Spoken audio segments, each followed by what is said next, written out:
예, 두 번째 시간은 앞서 설명드린 노동시장 이중구조 현상을 설명하는 이중화론 듀라이드 티어리에 대해서 말씀을 드리도록 하겠습니다.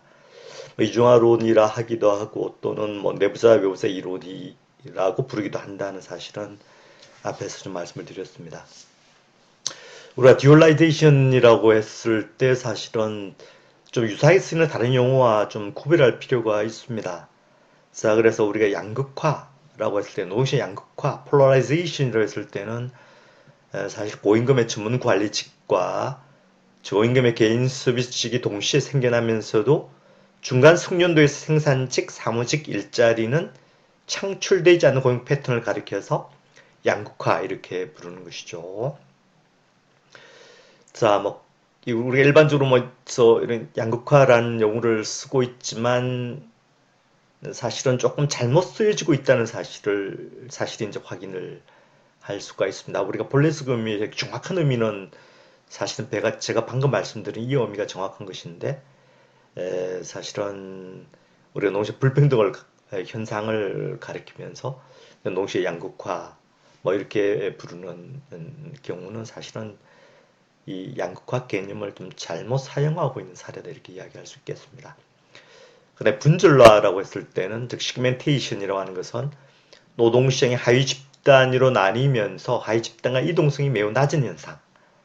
아까 전환율 개념을 설명드린 바 있지만 그런 어떤 2차 노동시장에서 1차 노동시장으로의 전환이 상당히 좀 어려운 그런 어떤 것을 가리켜서 분절화 이렇게 부르고 있습니다. 그리고 주변화라고 하는 것은 개인들이 사회 주변에 밀려나는 현상을 가리켜서 우리가 marginalization 이렇게 쓰는 것이죠.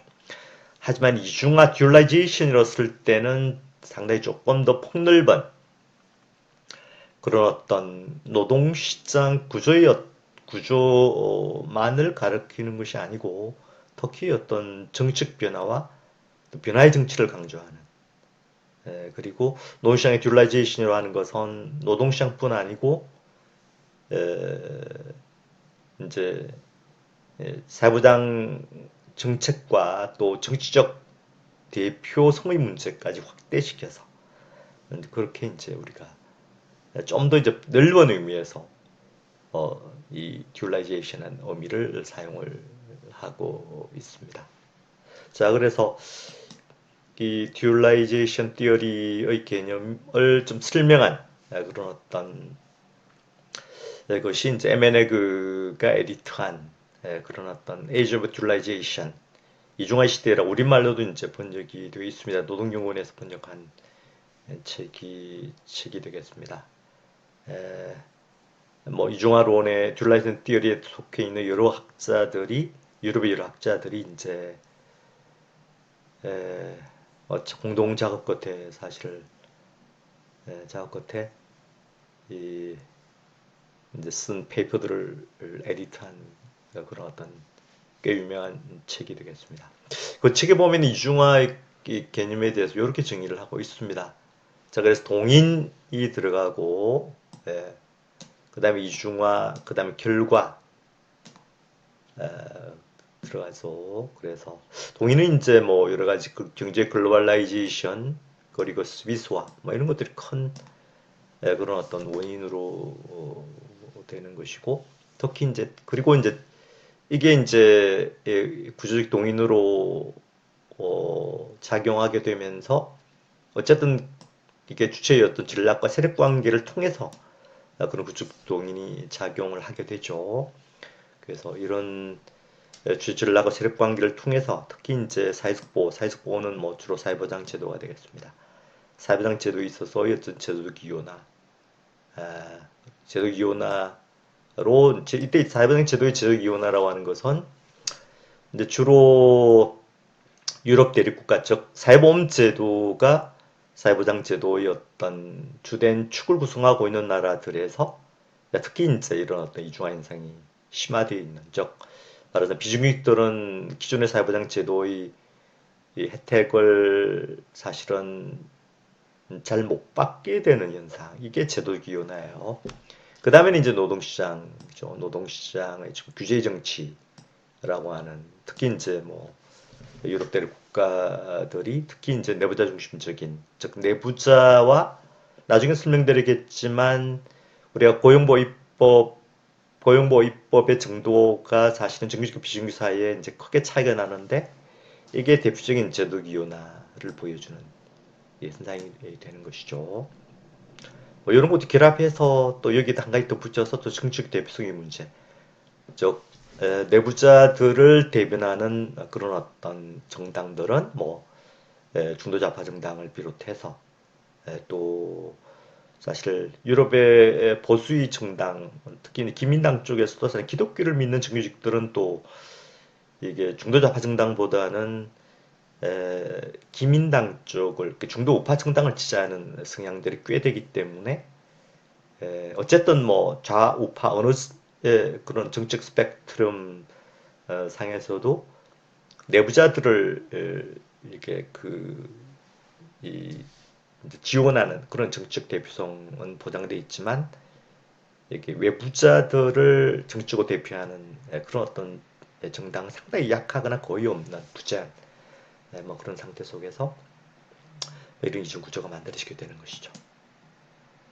자, 그러면 누가 내부자이고 외부자인가 이런 것도 약간 연구자로 좀 차이가 있습니다. 자, 그래서 일단 내부자 외부자 이론이라고 했을 때는 보통 우리가 린드베가 스노우의 어떤 84년도부터 이제 이들이 주로 노동경제학자들인데요.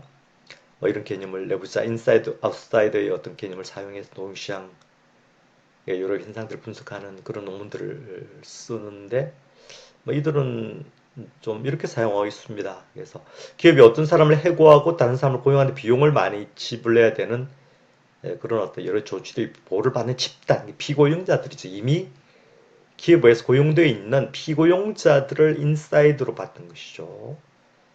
그러니까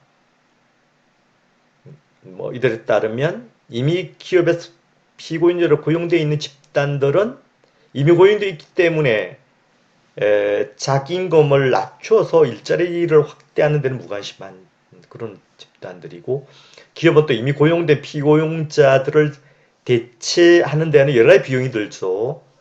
뭐 일단 뭐 생각할 수 있는 게 해고 비용이 있습니다. 법적으로 지불해야 되는 해고 비용이 있고 그다음 채용 비용이 있고 또 기업 특수적 훈련 비용이 있죠.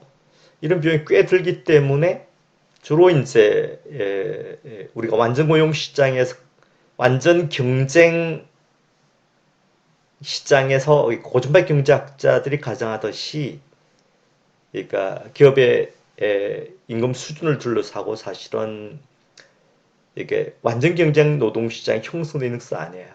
사실은 이게 완전 경쟁 노동 시장이 형성되지 않은 측면들을 린드베가 스노우는 내부자 외부자 개념을 통해서 설명을 하는 것이죠. 그래서 기업에서는 피고용자를 대체하는 여러 가지 비용이 들기 때문에 내부자들과 교섭하고자 하는 것이고 이제 뭐 그런 의미에서 사실은 내부자 외부자 그런 어떤 용어를 사용을 하고 있습니다. 그러나 블랑슈아라 서머스 같은 사람은 기업 특수적 숙련을 가진 집단을 가리켜서 내부자로 그렇게 이해를 하고 있고 생볼 같은 사람은 또 노동조합, 내부자 외부자 불평등을 만들어낸 노조의 측적 이익 대표 역할을 강조하는 뭐 그런 어떤 논문을 또 쓴 바가 있습니다. 그리고 신고증 경제학에서는 뭐 외부자 정의를 조금 더 좁게 실업자나 또는 장기 실업자를 외부자로 정의한다는 거 말씀을 그렇게 사용을 하고 있고 또 분절화론자들은 2차 노동시장에 속하는 노동자들을 또 외부자로 그렇게 부르고 있습니다. 루에다 같은 이제 앞서 말씀드린 이중화 이론 또는 이게 듈라이언 티어리의 기원이 사실 루에다 2005년도 2006년 논문에 있는데요. 여기서 루에다는 사실 실업자와 비정규직 뭐 이렇게 사용을 좀 하고 있습니다. 특히 이제 자기 논문에서 고용보호 입법의 역할에 대해서 상당히 강조를 하고 있죠. 그래서 내부자들은 고용보호 입법의 보호를 받는 집단이고 외부자들은 고용보호 입법의 보호를 받지 못하는 그런 어떤 집단이기 때문에 루에다는 3인당은 내부자의 어떤 이해관계를 보장해주는 그런 어떤 정당이고 이제 외부자에게 유리한 사회장, 대표적인 사회장 즉흥 노동시장 정책에 대해서 뭐 3인당이 좌파 정당이든 우파 정당이든 별다른 차이가 없다는 사실을 실증 데이터를 통해서 분석한 페이퍼가 2005년도 논문이죠. 그다음 호이즈만도 이제 이중화론자 중에 가장 대표적인 그런 이론가 중에 한 명인데 마찬가지로 이제 뭐 로에다처럼 실업자 비정규직으로 사용하고 정의를 하고 있지만 하지만 사실 현재의 비정규직이 외부자라고 그렇게 정의를 하고 있지는 않습니다. 그래서 현재 비정규직이 아니라 생애 경력을 통해서 비정규직이나 실업자 될 확률이 큰 그런 어떤 집단을 외부자로 보고 있는 그러니까 이게 실증적인 데이터 분석을 할 때 사용하는 비중적 개념은 상당히 루에다와 좀 다른 것이죠. 루에다는 현재 비정규직이 곧바로 현재 비정규직 실업자가 외부자다 이렇게 정의한 데 비해서 호이즈만은 현재 비정규직이더라도 할지라도 우리가 뭐 저 주위에서 주위에서 이렇게 비정규직이지만 상당한 전문성을 가지고 있는 그런 어떤 사람들을 가리켜서 우리가 그걸 외부자로 보지는 않거든요. 그러니까 그리고 현재 뭐 정규직이라 하더라도 사실은 비정규직이 될 확률이 상당히 큰 집단 같은 경우에는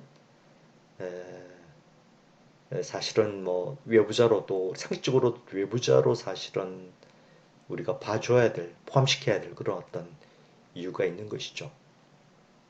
그렇기 때문에 호이즈만은 이게 이게 외부자의 어떤 조약적 정의에 대해서는 루이에다와 상당히 다른 그런 어떤 접근을 사용하고 있고 뭐 호이즈마이너 슈반드 같은 그런 어떤 연구자들이 뭐 이런 어떤 개념을 통해서 사용을 하고 있는데 특히 사회학적인 웩쉬라고 한 그런 어떤 유명한 유럽의 계급론자 그런 어떤 계급 이론에 따라서 그렇게 정리를 하고 또 그런 어떤 데이터 분석을 통해서 꽤 사실은 효과적인 그런 어떤 분석들을 발전을 시키고 있습니다.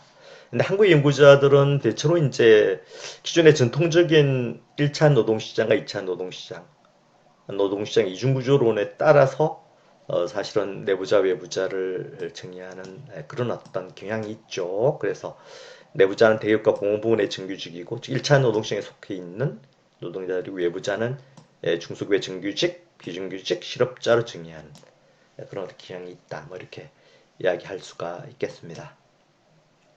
근데 이중화의 원인에 대해서도 이론가들마다 상당히 좀 차이가 좀 있습니다.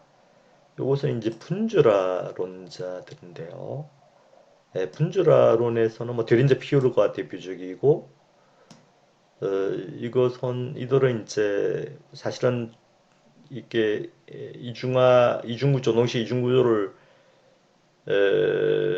초래한 대표적인 그런 행위자를 사실 사용자 쪽에 보고 있습니다. 사용자들로 이제 보고 있는 그런 즉 기업 전략에 따라서 이중구조가 현상이 생긴 것으로 이렇게 해보는 것이고 이 외부자들은 앞서 말씀드렸다시피 2차적 노동시장에 속해 있는 노동자가 곧 외부자가 되는 것이죠. 그 다음에 이제 이들은 급진적 노동시장 논자들인데 급진 노동시장 논자들은 이것도 마찬가지로 사용자들이 노동조합에 대한 대응하기 위한 그런 어떤 분할 전략의 일환으로서 외부자들의 이중노동시장 구조의 어떤 현상이 생긴 것으로 이렇게 보고 있습니다. 그 다음에 이게 슐렉트 코바라티즘은 이제 이것도 이제 여기 중에서 사실 빨리와 슬린을만 보기로 할 수 있는 굉장히 유명한 그런 연구자들이고 특히 이제 이 두 사람이 쓴 유명한 논문이 있습니다. 그 프랑스와 독일의 사실은 노동시장 구조의 어떤 그 발전 과정을 분석한 그런 것인데 여기에서는 독특하게 사용자 노동자 사이의 어떤 내부자 연합이라 볼 수 있는 우리가 부를 수 있는 그런 어떤 내부자 연합에 의해서 특히 제적 동맹이라고 하는 그런 어떤 용어를 쓰는데요.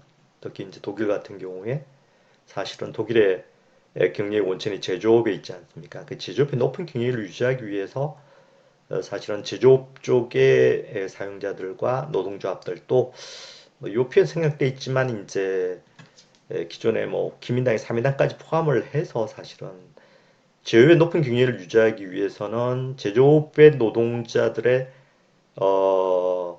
생활비가 낮게 유지돼야 되고 제조업의 노동자 생활비가 낮게 유지되기 위해서 필요한 것이 바로 서비스업의 그런 그 저임금 노동자들이라고 그렇게 해석을 하고 있는 것이죠. 뭐 그렇게 해서 설명을 하고 있습니다. 그 다음에 인사이드 아웃사이드 이론이 바로 린드백과 스노우죠. 그리고 블랑샤라 스머스도 이렇게 포함시키고 있는데 뭐 이들은 역시 이제 인사이드라고 피고용자들이고 또 피고용 이익을 대변하는 노동조합이 바로 이게 이중 구조를 유발한 그런 대표적인 행위자라고 이제 보고 있습니다. 그래서 노동조합의 어떤 이 극대화 전략이 바로 어떤 실업 현상을 유발한 그런 어떤 또뭐 실업뿐만 아니고 비정규직들 광범 비정규직들을 초래한 대표적인 요인으로서 그렇게 설명을 하고 있습니다. 그 다음에 여기 이제 인사이드 아웃사이드 정치라고 여기엔 듀라이는 띠열이 있죠. 여기에 생볼과 루이드가 있지만 루이드가 훨씬 더 중요한 연구자가 되겠습니다.